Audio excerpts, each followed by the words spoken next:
기왕에 메르스 얘기가 한참 돌아가니까 이 메르스 얘기로 이 설교를 시작하려고 합니다.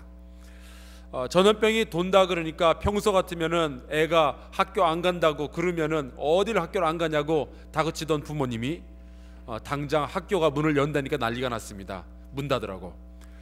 그래서 평택 쪽은 학교들이 대부분 다 휴교령이 내렸습니다. 수원에서는 수원 컨티넨탈 국제 청소년 축구 대회가 있었는데 8월 달로 연기되었습니다. 이처럼 이 메르스라는 전염병은 우리 사회 전반적으로 큰 영향력을 끼치고 있는데요.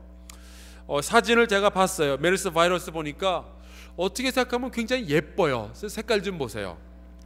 그런데 보기와 달리 이게 무서운 겁니다. 어떻게 전염되는지 아직 우리가 잘 파악을 못하고 있고, 게다가 다른 감기 바이러스는 우리 몸에 들어왔다가 기침 좀 하고 열 나고 그러다가 이게 싹 사라지면 되는데, 이거는 들어왔다가 사라질 때 이 폐 부분에 상처를 남기고 사라진대요. 그래서 평소에 건강하지 못한 사람들은 병을 견디질 못하고 심지어 죽음에까지 이르게 되는 겁니다. 근데 우리 영적인 세계에서 봤을 때도 마찬가지예요. 종종 교회는 고민하는 것이 우리 교회 예산 때문에 고민이 된다. 또 어떤 프로그램을 할까, 어떤 행사를 할까 고민하기도 합니다. 오늘 오후에는 세 분의 제가 존경하는 장로님들께서 은퇴하시고 또 세 분의 새로운 장로님들께서 취임하시죠. 또 다음 주에는 부흥회가 시작이 되고, 이 모든 것 우리가 준비하느라 얼마나 애를 썼는지 모릅니다. 우리 교회의 자랑 여름 행사들이 이제 또 날짜별로 이제 계속 앞으로 닥쳐오게 되는데, 여러분 이게 얼마나 좋고 크고 위대한 일인지 몰라요. 그런데 이런 일들 때문에 우리가 고민을 해야죠. 이거 어떻게 하면 이 일을 잘 할 수 있을까? 그런데 죄가 우리의 영혼에 끼치는 악 영향에 대해서 생각을 해보면, 그런 예산이나 어떻게 행사를 치르지 않은 이런 고민들은 고민거리도 아니에요. 이 죄라는 것은 메르스보다 더 악랄하고 더 광범위하게 사람들을 죽이고 있습니다. 이 메르스는 중동 지역에서는 치사율이 40%라 그러죠. 우리 한국처럼 의료 기술이 잘 발달된 곳에서는 그렇게 높지 않습니다. 하지만 죄는요, 치사율이 100%입니다. 성경은 그걸 이런 식으로 표현해요. 정령 죽으리라. 죄의 싹은 사망이라. 이 메르스에 감염되면은 고열과 기침과 호흡 곤란 증상이 온다 그럽니다. 사도 바울은 이 죄가 우리의 영혼에 감염이 되면은 이러한 증상이 나타난다 하면서 오늘 읽은 디모데후서 3장에 이렇게 기록하고 있습니다. 사람들이 자기를 사랑하며 돈을 사랑하며 자랑하며 교만하며 비방하며 부모를 거역하며 감사하지 아니하며 거룩하지 아니하며 무정하며 원통함을 풀지 아니하며 모함하며 절제하지 못하며 사나우며 선한 것을 좋아하지 아니하며 배신하며 조급하며 자만하며 쾌락을 사랑하기를 하나님 사랑하는 것보다 더하며 경건의 모양은 있으나 경건의 능력은 부인한다. 혹시 지금 이 열거된 증상 중에 단 하나도 내게 해당되지 않는다 하는 분들은 오늘 특별히 설교 들으실 이유가 없겠습니다.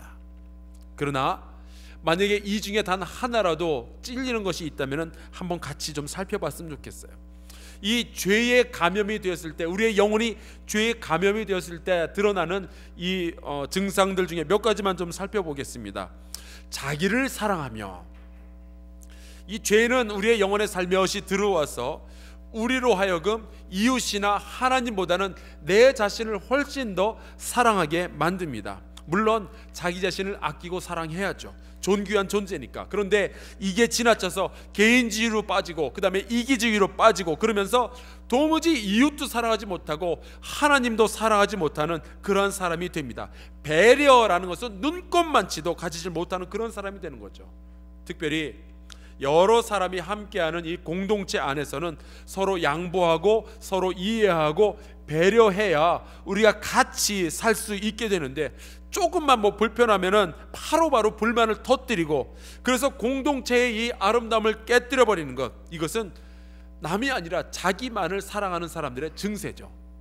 죄가 우리의 영혼에 감염되면 이런 식으로 되는 겁니다. 또 돈을 사랑하며라고 했습니다. 솔직히 말하면은 이거는 믿는 사람이든 믿지 않는 사람이든 대부분의 사람들이 가지고 있는 증상 중에 하나예요. 분명히 돈이 인생의 전부가 아니다, 이거 누구나 다 알고 있는데, 그런데 돈만 눈앞에 띄면은 괜히 행동이 다 이상해지는 거예요. 여러분, 장기 매매범 같은 그런 흉악범들만 돈을 사랑하는 것이 아닙니다. 하나님을 사랑한다, 그리고 또 좋은 집에서 살고 좋은 차 몰고 하나님의 은총을 풍성히 받는 거, 이거 얼마나 좋은 일이에요. 여러분 다 그렇게 되시길 바라요. 그런데 우리에게 은총을 베풀어 주시는 하나님께서 복음을 전하야겠다 하고, 내가 가난하고 불쌍한 사람들, 고통에 빠져 있는 그런 사람들 구원하겠다라고 말씀하셨을 때, 생명을 건져내는 일에 내가 함께 할 수 있겠냐라고 물어볼 때 그렇게는 못합니다. 왜요? 돈하고 결부되어 있으니까. 이런 것이 우리 안에서 돈을 사랑하는 사람들의 증상으로 드러나는 거죠. 11조를 손대지 않고 고스란히 하나님께 다 드리기가 아깝다, 이게 돈을 사랑하는 그 증상이 우리 안에서 드러나고 있는 겁니다. 또 감사하지 못하며, 여러분 눈만 들어서 쳐다보면요 사방에 감사할 것 투성이에요. 오늘 우리 할렐루야 찬양 때 얼마나 훌륭하게 찬양을 잘했습니까? 하나님께서 영광 거두시고 또 우리도 은혜가 됐잖아요. 얼마나 감사해요. 우리 할렐루야 찬양대를 위해서 한번 감사의 박수를 치겠습니다.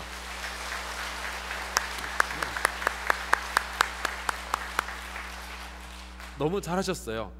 우리 악기팀도 할렐루야 성가대이잖아요, 그죠? 우리 악기팀도 위에서 축복의 박수하겠습니다.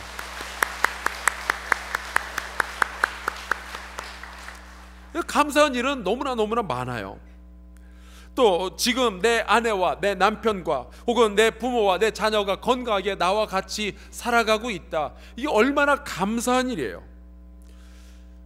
그렇지 못한 사람들이 얼마나 많은데. 근데 어떤 남편은 그런데요, 직장에서 힘들고 지쳤을 때 아내의 사진을 부끄러움이 바라보면서 위로를 받는답니다. 그래서 아내를 얼마나 사랑하면 그럴까 그랬는데, 그게 아니고 자기 아내 사진을 보면서 이렇게 생각을 한대요. 내가 이런 여자하고도 사는데 세상에 못 참을 일이 어딨어. 아니에요.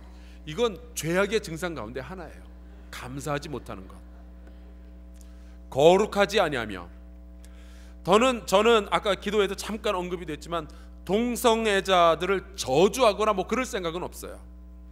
유전적 요인이나 정신적인 이유 때문에 동성애 경향을 가진 사람들은 사실 불쌍한 사람들이죠. 그것도 일종의 장애니까. 자기들은 얼마나 정상적인 삶을 살고 싶었겠어요. 그런데 그러한 불쌍한 사람들을 방패 삼아서 최악의 음란을 추구하는 사람들이 6월 9일 바로 내일 모레 서울의 상징 시청 앞에서 동성애자들의 축제를 벌인답니다. 점잖게 할 생각은 없어 보여요. 아마도 대중 앞에서 옷을 벗고 상징적이지만 남자와 남자, 여자와 여자가 서로 성행위하는 그런 것들을 묘사하고 그럴 텐데요, 어린이들 앞에서 그런 짓을 그냥 대놓고 하겠다는 그 신청을 했는데 서울시가 승인을 내렸습니다. 기독교 대표자들이 이 박원순 시장을 만나서 설득도 하고 반대 의견도 내고 그랬는데 귀등으로도 듣질 않아요. 우리의 아이들을 그런 음란의 문화로부터 보호하도록 우리 기도해야 되겠습니다. 이게 메르스보다 더하면 더했지 덜하지 않아요. 또 9일에는 여러분 시청 근처로 가지도 마시고, 혹시 여러분의 자녀가 시청 근처로 갈 일 있다 삥 돌아서 가게 하시고, 시청 근처는 가지도 마세요. 그날 아마 텔레비전이 나와서 뉴스 찍고 그럴 텐데, 혹이라도 텔레비전 화면에 여러분 얼굴이 보이면은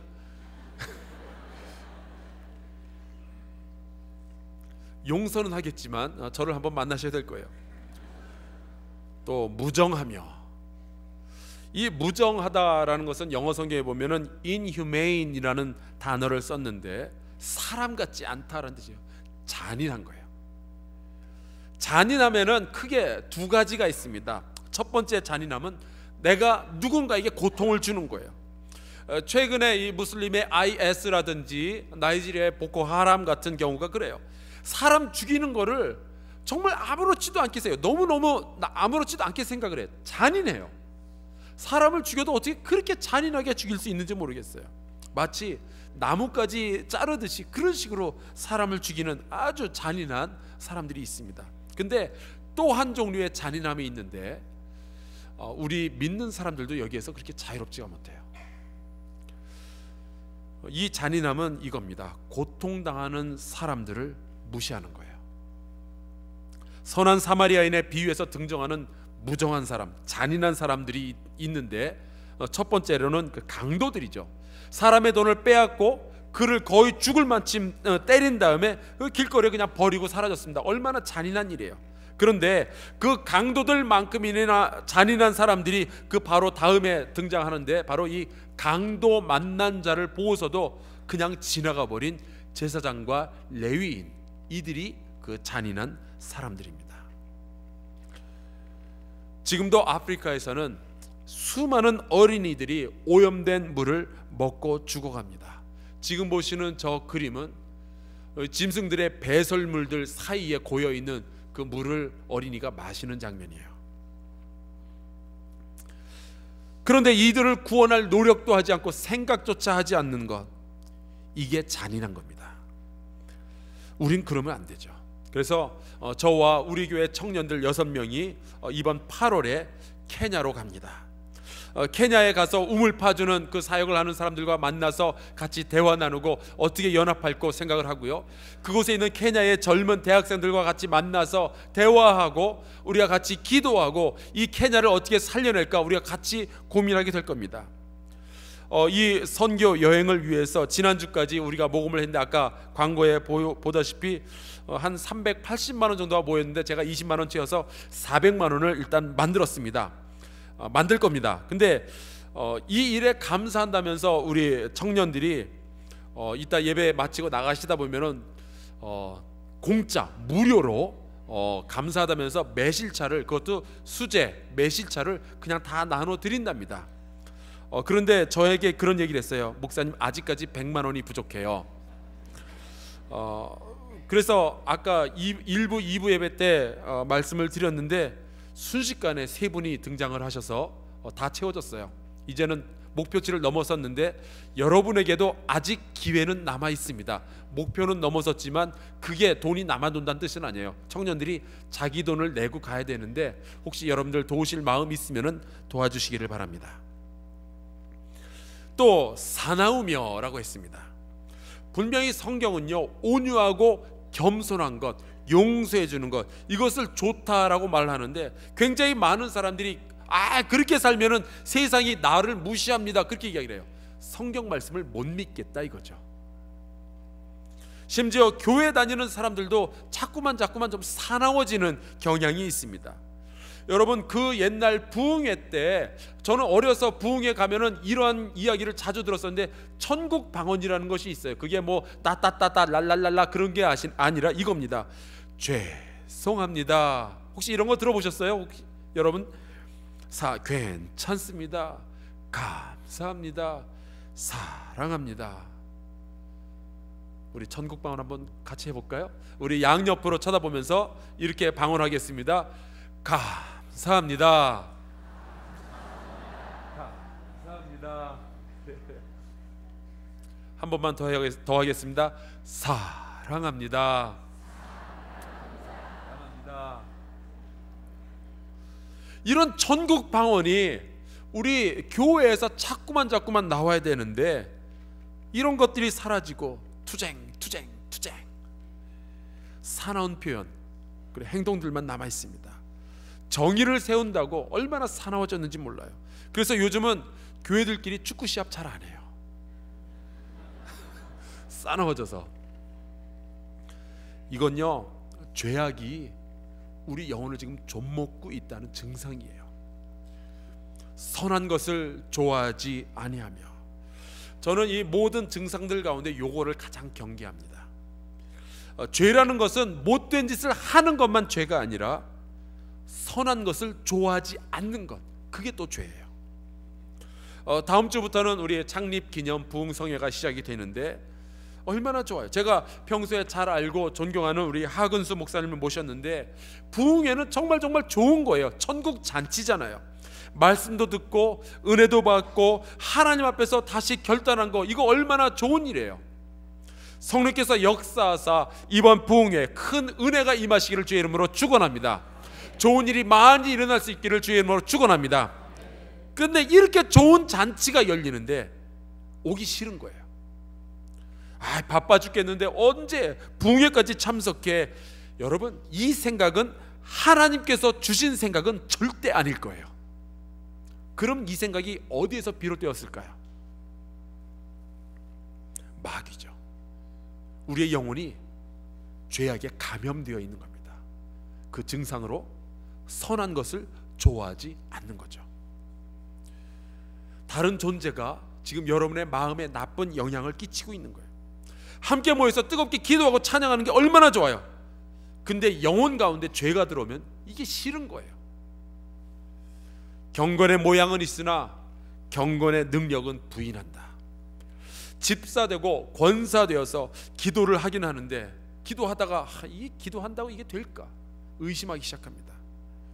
과연 내가 11조를 한다고 해서 하나님께서 천국문을 여시고 쌓을 곳이 없을 정도로 복을 부어 주실까 의심이 가기 시작하는 거예요. 내가 이렇게 찬양을 하지만 과연 내가 이렇게 찬양을 한다고 해서 이것이 능력 있게 모든 흑암의 권세를 내 삶에서 몰아내어 줄까? 경건의 모양은 우리가 교회 다니니까 갖추고는 있는데 그 능력은 내 안에서 자꾸만 의심이 가고 능력이 사라지고 부인하게 되는 거예요. 그러니까 그 능력을 부인하니까, 인정하지를 못하니까 기도도 찬양도 말씀 묵상도 하나님께 예물을 드리는 것도 뭔가 신나지가 않는 거죠. 이게 다 죄악의 영혼이 감염되었을 때 드러나는 증상들입니다.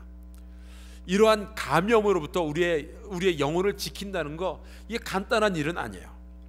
그래서 베드로 사도는 이렇게 말합니다. 사랑하는 자들아, 거류민과 나그네 같은 너희를 권하노니 영혼을 거슬러 싸우고 있는 그 육체의 정욕을 채워라라. 지금 이 베드로는 싸운다라는 표현을 썼는데, 이 싸운다라는 말은 전쟁을 한다는 뜻이에요. 나의 영혼을 건강하게 지켜서 죄악으로부터 보호하는 거, 이거 심각한 문제예요. 전쟁과 같은 문제예요. 우리의 영혼이라는 것은 우리 자신을 하나님께 연결을 시키고요, 또 나의 모든 생각과 나의 감정과 나의 욕망과 나의 느낌, 이 모든 것들을 통합해서 우리로 하여금 하나님의 자녀로 살아가게 하는 그 어떤 존재인데, 죄악이 우리에게 들어와서 우리의 영혼이 이 죄악에 감염이 되면은 이것들이 무너지기 시작하는 거예요.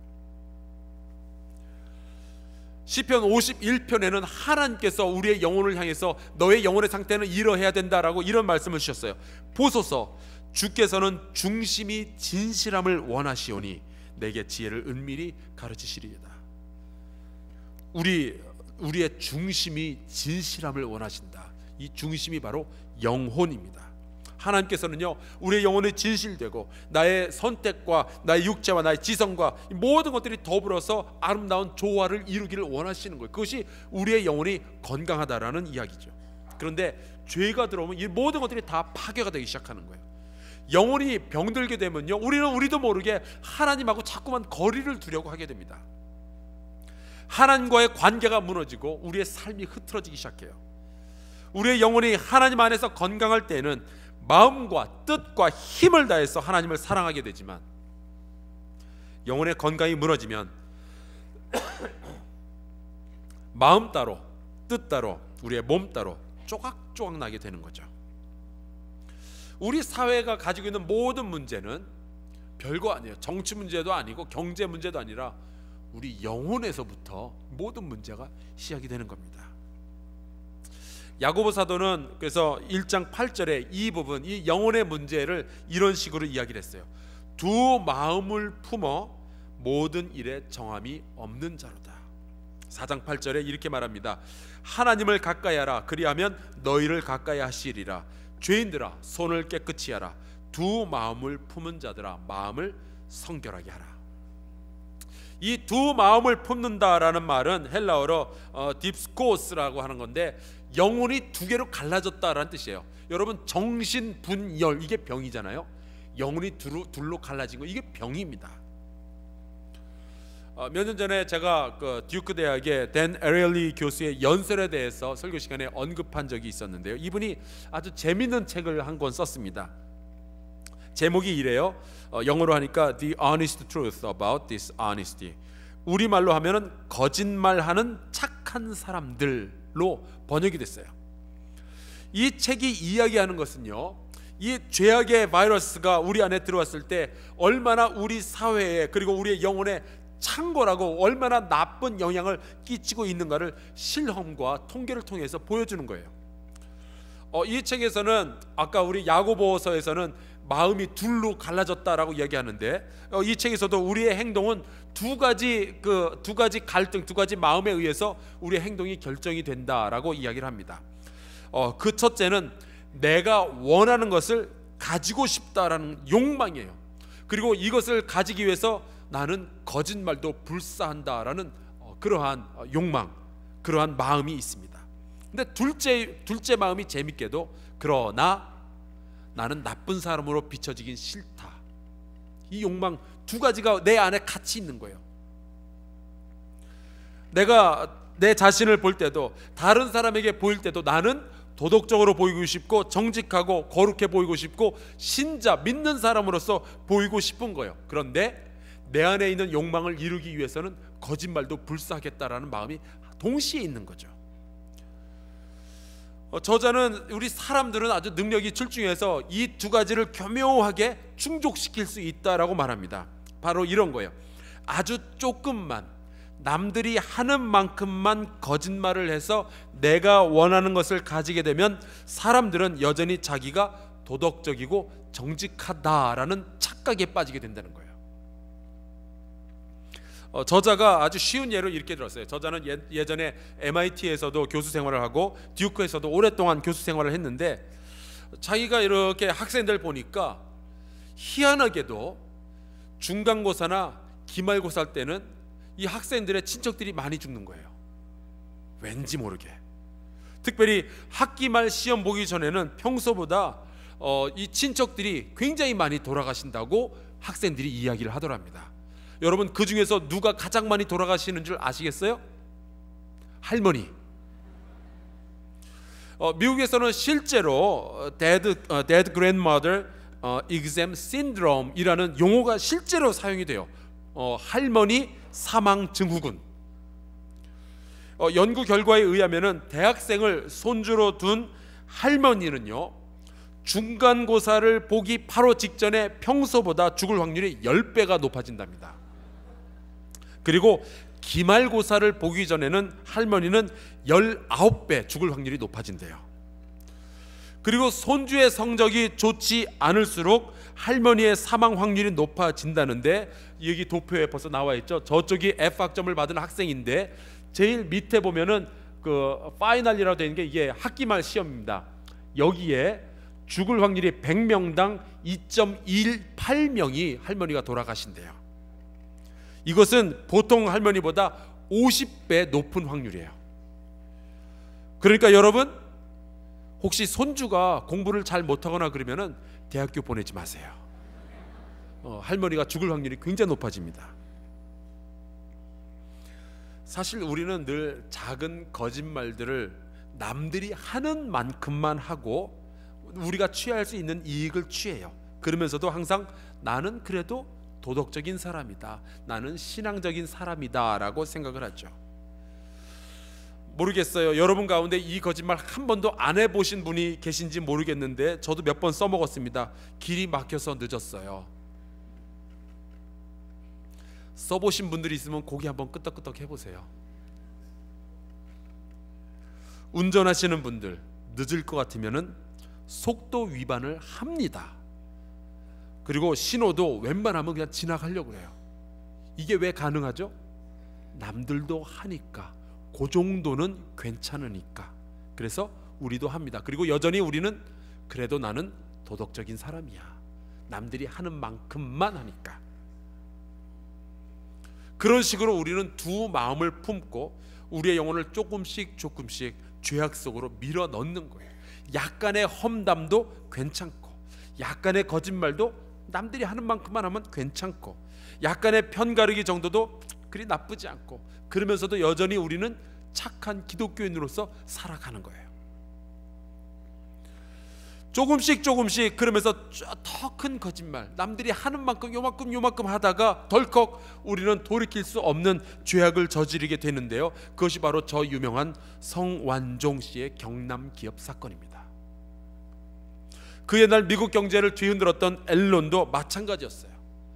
요 정도는 괜찮겠지, 이 정도라면 나는 여전히 도덕적인 사람이야 라고 생각을 하다가 덜컥 모든 사람에게 피해를 입히고 자신도 망하게 되는 거죠. 그런 식으로 우리의 영혼은 병들고 감염되고 죄의 노예가 되어가는 겁니다. 그럼 과연 이 병든 영혼에게 소망이 있을까요? 사도 바울처럼 내가 죄인 중에 괴수다라고 느껴질 때 과연 그때에도 나의 영혼은 치유받을 수가 있을까요? 소망이 있을까요? 우리의 영혼은 다시 건강을 회복할 수 있을까요? 네, 요한복음 16장 8절에 그 소망이 담겨져 있습니다. 우리의 영혼의 건강에 아주 중요한 구절이니까요, 정신 차리고 요거 한번 잘 보겠습니다. 어쩌면 여러분 가운데는 이 말씀을 목마르게 찾았던 분들이 있을지도 모르겠어요. 우리 같이 목소리 앞에서 화면에 있는 거 같이 읽겠습니다. 시작.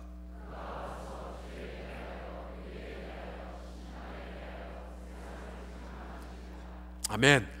여기서 말하는 그는 보혜사 성령님이셔요. 보혜사 성령께서 우리에게 오셔서 우리의 영혼을 건강하게 회복시키기 위해서 하시는 일들이 좀 있는데, 그 첫 번째는 딴 게 아니라 바로 이 책망하는 일이에요. 물론 보혜사라는 이름은 우리의 곁에 서셔서 우리를 도와주시고 우리를 위로하신다, 우리와 함께 하신다라는 뜻인데, 그러나 우리가 죄악에 빠지고서도 우리가 도덕적이라고 생각하고, 우리는 여전히 신앙적이라고 생각하고, 우리는 여전히 괜찮다라고 생각하고, 내가 하나님과 가까이 있다라고 착각하면서 사는 우리에게 성령께서 오셔서 가장 먼저 하시는 일은 책망하시는 일인 거예요. 야단 맞는 거죠. 여러분 혹시 야단 맞으면서도 사랑받는다는 느낌을 가져보신 적이 있으신가요? 성령 하나님께서는요, 깊고 깊은 사랑으로 우리를 야단치시고, 그것이 때로는 우리의 마음에 통증으로 남게 될 수도 있겠지만, 사실 이거는 은총이에요. 우리에게 아직은 소망이 있다라는 뜻이잖아요. 성령 하나님도 우리를 보시기에 얘가 지금 죄를 지으면서도 지가 아주 좋은 신앙인 줄 알고 살아가는데, 그래도 얘에게 소망이 있으니까 야단칠 가치가 있다라고 생각하시는 거 아니겠어요? 저는 여러분이 이런 이야기하는 저를 용서하길 바라면서 제가 이 말씀을 드리고 싶어요. 저는 우리 성령님께서 우리에게 찾아오셔서 우리가 자기를 사랑하며 돈을 사랑하며 자랑하며 교만하며 비방하며 부모를 거역하며 감사하지 아니하며 거룩하지 아니하며 무정하며 원통함을 풀지 아니하는 모든 것들을 좀 시원하게 야단 좀 쳐주셨으면 좋겠어요. 우리도 좀 속 시원하게 야단 좀 맞았으면 좋겠어요. 신앙인이면서도 모함하며 절제하지 못하며 사나우며 선한 것을 좋아하지 아니하며 배신하며 조급하며 자만하며 쾌락을 사랑하기를 하나님 사랑하는 것보다 더하는 모든 것들을 야단쳐 주시고, 경건의 모양은 있으나 경건의 능력은 부인하는 이 모든 것을 야단쳐 주시길 바라요. 아주 혼꾸녕을 좀 내셨으면 좋겠어요. 죄를 분명히 짓고 살면서도 나는 이 정도면 아직은 쓸만한 기독교인이야 라고 착각하면서 사는, 예의 바르고 교회 잘 다니고 착하지만 죄악에 빠져있는, 감염되어 있는 우리에게는 이 성령님의 책망이 필요합니다. 지금으로부터 112년 전 1903년 원산에서는요, 로버트 하디 선교사와 그의 동료 선교사들이 선교 활동을 하다가 뭐 이래 그래서 포기한 적이 있었어요. 아무리 열심히 일을 해도 이 조선 사람들이 복음을 받아들이질 않는 거예요. 여전히 죄악 가운데서 살아가고 있는 거예요. 선교사들이 이 조선 사람들을 비난하기 시작했어요. 이 사람들은 무식하고 사는 것이 짐승과 같아서 도무지 복음을 받아들이지 못한다. 그러나 나는 참 괜찮은 선교사다라고 생각을 했었어요. 근데 어느 날 이들이 함께 모여서 기도할 때 성령님이 그들을 책망하기 시작하셨습니다. 너희가 뭔가 잘못 생각하고 있다. 이 조선 백성은 내 백성이고 내가 사랑하는 이들이다. 너희가 지은 죄, 너희 안에 있는 이 죄의 모습들이 이 복음의 진보를 막고 있는 것이지 그들이 잘못된 것이 아니다라는 책망을 받기 시작했고, 이로부터 하디 선교사와 그와 함께했던 미국과 캐나다에서 왔던 선교사들이 같이 회개하기 시작했어요. 이것이 저 유명한 원산 회개 운동입니다. 그리고 이 회개 운동은 1907년 평양 대부흥으로 이어졌고, 이 부흥 운동은 대한민국의 역사를 송두리째 바꿔놓는 역사를 만들어놨어요. 일제 강점기를 거치면서 독립과 한국 전쟁과 이 모든 것들을 통과하면서 교회가 부흥하기 시작했고 하나님의 나라가 건설되어지기 시작한 것은 이 배경에는 이 성령님의 책망함, 그리고 그 책망함을 받아들였던 선교사들의 회개가 있었던 거죠. 저는 우리 부모님 세대들부터 성령께서 임하시니까 어린 시절의 죄로부터 전부 다 기억이 나기 시작하는데, 그것이 너무나도 가슴이 아파서 눈물을 쏟으며 2시간을 5시간을 하루 종일 밤 내내 떼굴떼굴 굴렀다, 뭐 그런 이야기를 제가 들으면서 자라났어요. 근데 요즘은 그런 이야기 듣기가 참 힘든 것 같아요. 분명히 옛날보다 훨씬 더 죄악이 관영한 세상이 되었는데 훨씬 더 교묘하게 죄를 지으면서 아직도 나는 쓸만한 크리스찬이다 라는 착각 속에 빠져 있는 거 아닌지 모르겠어요. 다음 주부터 시작하는 부흥회에는 죄에 감염되어져 있는 우리의 영혼을 건강하게 치료해 주시는 하나님의 성령님의 역사하심이 있기를 주의 이름으로 축원합니다. 어쩌면 우리가 치료받을 수 있는 마지막 기회일 수도 있어요. 우리 모여서 찬송하고 말씀 듣고 기도하면서 건강한 영혼으로 회복되어집시다.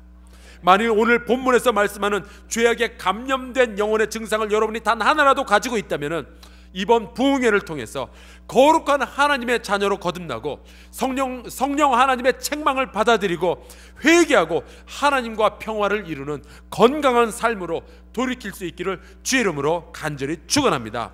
우리 기도하는 마음을 가지고 우리 함께 찬송가 413장을 같이 부르겠습니다. 내 영혼이 주와 평안함을 이룰 수 있도록 허락하여 주시옵소서.